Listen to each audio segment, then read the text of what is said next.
এটা তো সরকার বিরোধী কাজ। ভুল হয়েছে। তোমরা তোমার ওই ইত্তেফাকে কে আছে ওনাকে ফোন দাও, ফোন দিয়ে ওনাকে আসতে বলো যে এই লিফলেট আপনি কি লিফলেট করতে পাঠাইছেন, এখানে আমাকে আটকাইছে ওনারা। আচ্ছা, আপনাদের পরিচয়টা একটু জানতে চাচ্ছি। আমি হচ্ছে আপনার যুবদল 51 ওয়ার্ড যুবদলের আহ্বায়ক। আপনি? আমি হচ্ছে 51 ওয়ার্ড যুবদল সদস্য। ওনার এলিগেশনটা কি একটু বলবেন? ও নাকি ছাত্রলীগ করে নাকি? আমাকে পাঠানি হইছে। ও ছাত্রলীগের আওয়ামী লীগের কোন নেতা? কাজী রফিক নামে একজন আওয়ামী লীগ নেতা টঙ্গী থাকে, একে পাঠাইছে। বাকিগুলো কই, রিফ্লেক্ট গুলো কই? সবগুলো সামনে দেখান।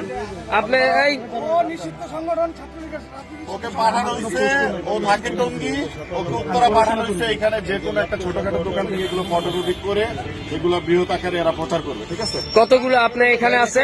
এই আপনি বের করেন। হ্যাঁ, এই কথা বলতেছেন কেন? এই কতটুকু আছে? এগুলা কি আপনাকে করতে পাঠাইছে? আওয়ামী লীগের একজন নেতা, নাম কি? আপনি চিনেন না? চিনেন? ছবি আছে? তোমার ফেসবুকে ছবি আছে না? কেন তোমার মোবাইলে শুধু নাম্বারে যোগাযোগ ছবি আছে? আমি দেখাইতেছি, ফেসবুকে দেখাইতেছি। আচ্ছা ফেসবুকে দেখাচ্ছি ভাই, ভাই, ভালো না?